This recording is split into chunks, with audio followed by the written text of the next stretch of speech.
तो आज जो हमारा टॉपिक है वो है चैप्टर 9 और ये टॉपिक है आपका हेरिडिटी एंड इवोल्यूशन। तो ये जो चैप्टर है हेरिडिटी एंड इवोल्यूशन, इसको आज हम डिस्कस करने जा रहे हैं।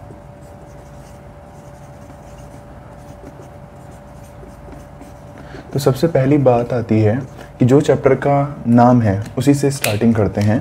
जो हेरिडिटी वर्ड है इसका मतलब क्या है, ठीक है। तो हेरिडिटी का सिंपल सा मतलब है कि ट्रांसमिशन ऑफ जेनेटिक कैरेक्टर्स जो भी हैं उनका एक पेरेंटल जनरेशन से ऑफ स्प्रिंग के अंदर जाना, उनका ट्रांसफ़र होना, ठीक है। उसे हम क्या बोलते हैं, उसे हम हेरिडिटी बोलते हैं। अब जो जेनेटिक कैरेक्टर्स हैं वो कौन लेकर के जा रहा है। अभी आपने जब आप रिप्रोडक्शन चैप्टर को देखते हैं तो वहाँ पर आपको समझ में आता है कि जो एक जनरेशन से दूसरी जनरेशन में चीज़ जा रही है या फिर इंटरलिंक है, वो क्या हो रहा है, गैमीट्स, और इन दोनों को कनेक्ट कौन कर रहा है, जाइगोट जो बनता है फर्टिलाइजेशन के बाद। तो क्या होता है कि पेरेंट्स फॉर्म करते हैं गैमीट्स को, ठीक है, और वो गैमीट्स जो हैं इन्हीं के अंदर हमारे क्या होते हैं, इन्हीं के अंदर हमारा जेनेटिक मटेरियल होता है, ठीक है, दैट इज़ डीएनए। और वो जेनेटिक मटेरियल जो होता है, जो कि डीएनए है, वही हमारा जेनेटिक कैरेक्टर्स को कैरी करता है, ठीक है। और ये ही डीएनए पेरेंट्स से ऑफस्प्रिंग के अंदर ट्रांसफ़र होता है। तो अब यहाँ पर जो हमारा हेरिडिटी का मतलब है वो हमें समझ में आ गया। अब इसके बाद बात आती है इवोल्यूशन, ठीक है। इवोल्यूशन क्या है, तो देखिए इवोल्यूशन समझने से पहले आपको एक और टर्म समझनी पड़ेगी जो कि है वेरिएशन। और ये टर्म रिप्रोडक्शन आप जब चैप्टर पढ़ते हैं तो उसके अंदर भी काफ़ी बार यूज़ होती है। तो देखिए वेरिएशन जो टर्म है, ये टर्म बहुत इंपॉर्टेंट है, ठीक है, और ये और ज़्यादा इंपॉर्टेंट हो जाती है सेक्सुअल रिप्रोडक्शन के अंदर। देखिए जब एसेक्सुअल रिप्रोडक्शन हमने पढ़ा था तो एसेक्सुअल रिप्रोडक्शन के अंदर वेरिएशंस का अमाउंट कम होता है, बहुत कम होता है, ठीक है। बट सेक्सुअल रिप्रोडक्शन के अंदर वेरिएशंस बहुत ज़्यादा होती हैं, ठीक है। अब इसके एग्जांपल मैं आपको कैसे बता सकता हूँ, जैसे कि एक पेरेंट्स के आप दो सिबलिंग्स हैं, मान लीजिए भाई बहन या भाई भाई हैं, वो दोनों आपस में बिल्कुल भी सिमिलर नहीं लगते जब तक कि वो ट्विंस ना हो, ठीक है। ट्विंस का केस अलग है, नहीं तो वो सिमिलर नहीं लगते, ठीक है। और भले ही वो एक ही पेरेंट्स के क्या हों, ऑफस्प्रिंग हो, एक ही पेरेंट्स के वो बच्चे हों। तो ये चीज़ें क्या है कि एक ऑफस्प्रिंग को, एक भाई को या बहन को दूसरे से अलग करते हैं। ये चीज़ें क्या है, वेरिएशंस हैं, ठीक है। हर इंसान एक दूसरे से अलग है, ये चीज़ें क्या हैं, ये वेरिएशन है।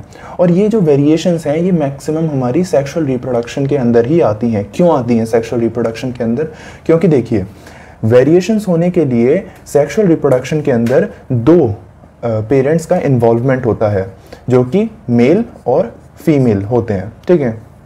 अब 50% जो हमारा जेनेटिक मटेरियल है वो हमारा मेल से आता है, 50% हमारा फीमेल से आता है, और दोनों को फ्यूजन होने के बाद हमारा 100% ऑफस्प्रिंग का क्या बनता है, जेनेटिक मटेरियल बनता है। तो जो ये मेल पीछे से वेरिएशंस को कैरी कर रहा है अपने फादर से, अपनी मदर से, वो इसके अंदर एक्यूमुलेट हुई, और जो ये फीमेल अपने जो फादर है, मदर है, उनसे वेरिएशन को कैरी कर रही है, वो इसके अंदर एक्यूमुलेट हुई, और फिर जा करके वो ऑफस्प्रिंग के अंदर आ गई। अब जब ये ऑफस्प्रिंग के खुद बच्चे होंगे, ऑफस्प्रिंग का मतलब है नई जनरेशन, उनके बच्चे होंगे, तो वो वेरिएशंस उनके अंदर भी एक्यूमुलेट होती चली जाएंगी, ठीक है। और अल्टीमेटली ये जो वेरिएशंस हैं ये लेड करती हैं इस इवोल्यूशन को, ये कॉज कर देती हैं इवोल्यूशन को। आपको बात समझ में आई यहाँ पर। देखिए मैंने 2-3 बातें यहाँ पर डिस्कस करी हैं कि कोई भी जेनेटिक कैरेक्टर का transmission from one generation to another, उसे हमने क्या बोला, उसे हमने हेरिडिटी बोला, ठीक है।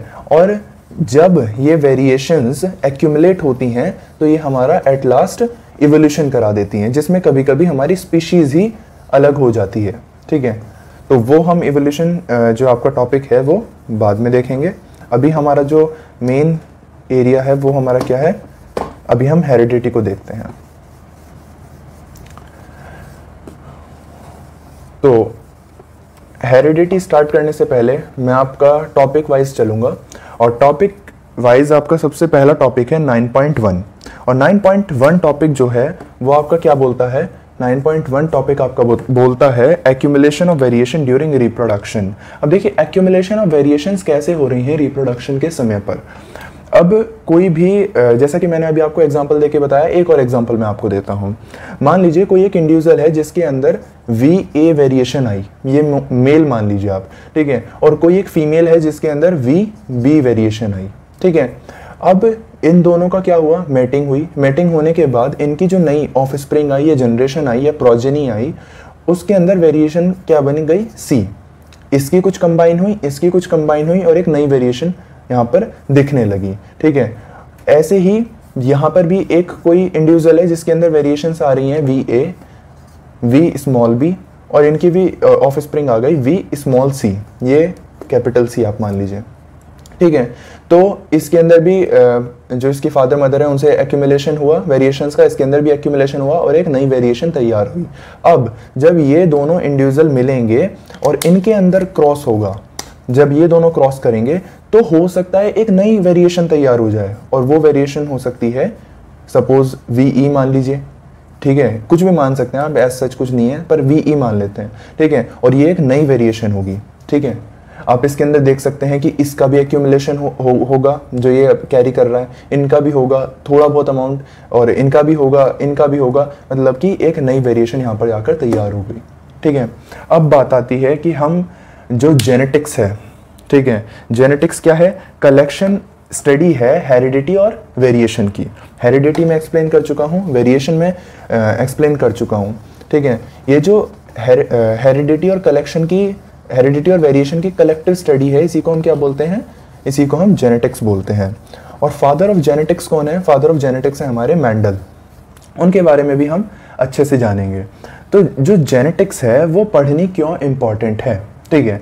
तो ह्यूमंस की अगर मैं बात करूं, मैं इसे दो पार्ट में मैं इसे बाइफरकेट कर दूंगा जेनेटिक्स को, कि पढ़नी क्यों, क्या इसकी इंपॉर्टेंस है जेनेटिक्स की। तो देखिए जेनेटिक्स ह्यूमंस के केस में अगर मैं बात करूं, तो ह्यूमंस के केस में जेनेटिक्स को पढ़ने का इंपॉर्टेंस ये है कि बहुत सारी डिसीजेज होती हैं जो कि जेनेटिक डिसऑर्डर्स हैं, जेनेटिक डिसीज हैं। तो उनके अंदर क्या होता है कि उसके अंदर हम पेडिग्री एनालिसिस करते हैं, ठीक है। जब आप हायर क्लासेस में जाएंगे तो आपको पता चलेगा पेडिग्री एनालिसिस क्या होता है, जिसके अंदर हम पूरी फैमिली का चार्ट देख करके ये बताते हैं कि ये डिसीज किस ऑर्गेनिज्म, किस फैमिली मेंबर के अंदर आ सकती है, ठीक है। तो ह्यूमंस के अंदर क्या है कि हम डिसीज को मेनली फोकस करते हैं, ठीक है, ह्यूमंस के अंदर मेनली। बट ये इसका जेनेटिक्स का मेन रोल हमारा एनिमल्स के लिए भी है, that is non human animals, ठीक है, नॉन ह्यूमन एनिमल्स, बिकॉज आपको सभी को पता है कि ह्यूमंस आर ऑल्सो एनिमल्स। तो नॉन ह्यूमन एनिमल्स के अंदर देखिए इसका क्या इंपॉर्टेंस है। अब हमारा एक सब्जेक्ट भी होता है जो कि है एनिमल जेनेटिक्स एंड ब्रीडिंग।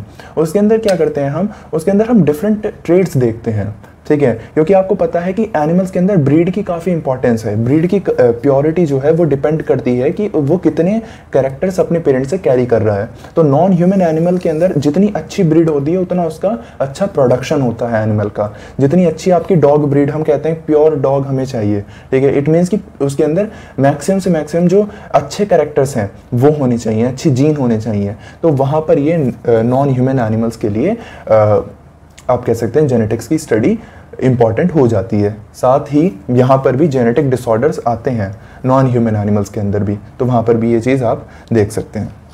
तो ये तो मैंने बात बता दी जेनेटिक्स क्यों पढ़नी ज़रूरी है। और बहुत से लोगों को लगता है कि ये थोड़ा सा टफ टॉपिक है, बट मैं बताऊं तो ये सबसे इंटरेस्टिंग टॉपिक है, ठीक है। अगर आप, और मेरा भी ये काफ़ी इंटरेस्टिंग टॉपिक है, अगर आप इसे पढ़ेंगे तो काफ़ी इंटरेस्टिंग लगेगा। अब देखिए जो आपका 9.1 टॉपिक था, इसके अंदर था कि एक्यूमुलेशन ऑफ वेरिएशंस कैसे हो रही हैं। मैंने आपको बता दिया कि एक्यूमुलेशन ऑफ वेरिएशन कैसे हो रही हैं, ठीक है। उसके बाद यहाँ पर एक एग्जाम्पल आपको दे रखा है NCERT के अंदर ही, बैक्टीरिया से रिलेटेड, बैक्टीरिया से रिलेटेड इन्होंने बता रखा है कि जो बैक्टीरिया है, पता है आपको नॉर्मली ये बाइनरी फिजन के थ्रू ये हमारा डिवाइड करता है। तो इन्होंने एक एग्जांपल आपको बता रखा है यहाँ पर, आप देख सकते हैं कि सपोज कीजिए एक बैक्टीरिया है और उसने बाइनरी फिजन के थ्रू वो डिवाइड करा, ठीक है। बाइनरी फिजन के थ्रू डिवाइड कर रहा है, इट मीन्स यहाँ पे एसेक्सुअल रिप्रोडक्शन हो रहा है। और एसेक्सुअल रिप्रोडक्शन हो रहा है तो मैं कह रहा हूँ बहुत ज़्यादा चेंजेस नहीं आते, बट स्लाइट चेंजेस आ जाते हैं स्लाइटली, ठीक है। तो सपोज कीजिए एक यहाँ पर कोई वेरिएशन आ गई, यहाँ पर कोई वेरिएशन आ गई, ठीक है। उसके बाद जब इस इंडिविजुअल बैक्टीरिया ने डिवाइड करा तो यहाँ पर थोड़ी सी वेरिएशन आ गई, यहाँ पर थोड़ी सी वेरिएशन आ गई, ठीक है। और सिमिलरली जब इस वाले बैक्टीरिया ने डिवाइड करा तो थोड़ी वेरिएशन इधर आ गई और थोड़ी इधर आ गई, या फिर नहीं भी आई, ऐसा भी हो सकता है। तो देखिए इस केस में क्या होता है कि वेरिएशंस आप देख सकते हैं कि एक्यूमुलेट होती चली जा रही हैं जनरेशन बाय जनरेशन, और जब इनका एक्यूमुलेशन होता चला जाता है तो अल्टीमेटली ये काफ़ी एक बड़ा डिफरेंस क्रिएट कर देते हैं आगे जा करके। और ये जो वेरिएशंस हैं, ये जो चेंजेस हैं, ये एसेक्सुअल रिप्रोडक्शन के अंदर बहुत ही कम देखे जाते हैं। वहीं पर अगर मैं बात करूँ सेक्सुअल रिप्रोडक्शन की तो वहाँ पर इनका अमाउंट इनॉर्मस होता है, ठीक है। तो बैक्टीरिया का एग्जाम्पल आपको मैंने देकर बता दिया। एक और एग्जाम्पल यहाँ पर आपको दे रखा है बैक्टीरिया का। देखिए वहाँ पर इन्होंने क्या बोल रखा है कि जो हीट टॉलरेंट बैक्टीरिया होते हैं, heat tolerant bacteria, it means कि वो जो एक्सेसिव हीट है वो उसे टॉलरेट कर सकते हैं, वो वहाँ पे जिंदा रह सकते हैं। वो हीट टॉलरेंट बैक्टीरियाज हमारे हीट वेव में सर्वाइव कर सकते हैं, ठीक है। वहीं पर इस हीट वेव के अंदर जो नॉर्मल बैक्टीरिया होंगे वो सर्वाइव नहीं कर पाएंगे। इसका मतलब क्या है? इसका मतलब ये जो बैक्टीरियाज हैं इनके पेरेंट्स भी कुछ ना कुछ सिमिलर एनवायरनमेंट में रहे होंगे और उन्हीं से ये जो कैरेक्टर्स हैं वो इन बैक्टीरियाज को मिले हैं, ठीक है। तो इस चीज़ का मतलब क्या आता है यहाँ पर कि ये चीज़ ऐसे इवॉल्व हुए हैं, ये बैक्टीरिया ऐसे इवॉल्व हुए हैं इस एनवायरनमेंट में रहने के लिए, ठीक है। अब इसका एक और छोटा सा मैं एग्जांपल आपको बता देता हूँ कि जैसे जो पीपल हैं जो अफ्रीका में रह रहे हैं उनका जो कलर पिगमेंटेशन है वो काफ़ी डार्क होता है। आपने देखा होगा अफ्रीका के लोग काफ़ी ज़्यादा उनका डार्क पिगमेंटेशन होता है। क्यों होता है? क्योंकि उनमें एक पिगमेंट प्रेजेंट होता है जिसका नाम है मेलेनिन, ठीक है। और ये जो मेलेनिन पिगमेंट है ये रिस्पॉन्सिबल होता है कि उन्हें अल्ट्रावायलेट रेस से वो बचाता है, जिसकी वजह से स्किन कैंसर उन्हें ना हो, ठीक है। अगर हम में से कोई पर्सन या फिर और जो यूरोपियन कंट्रीज़ हैं उनका कोई पर्सन अगर जा करके वो अफ्रीका के अंदर हाई एक्सपोजर जो वहाँ पे यूवी रेडिएशंस हैं वहाँ पर जाकर अगर वो रहने लगे तो बहुत चांसेस हैं कि उन्हें स्किन कैंसर काफ़ी जल्दी हो सकता है। तो वहाँ पर जो मेलेनिन पिगमेंट है वो उसे किससे बचा रहा है? स्किन कैंसर से बचा रहा है। इट मीन्स कि अफ्रीका के लोग अपने उस एनवायरनमेंट के लिए क्या हो गए हैं? इवॉल्व हो गए हैं, ठीक है। अब कोई जैसे जम्मू एंड कश्मीर का अगर कोई है पीपल है और वो आकर के मान लीजिए उत्तर प्रदेश में रहता है, राजस्थान में जाता है, तो वो वहाँ पर उसे काफ़ी गर्मी लगेगी, ठीक है। बहुत ज़्यादा वो उस चीज़ को एक्लिमेटाइज नहीं कर पाएगा, थोड़ा टाइम लेगा।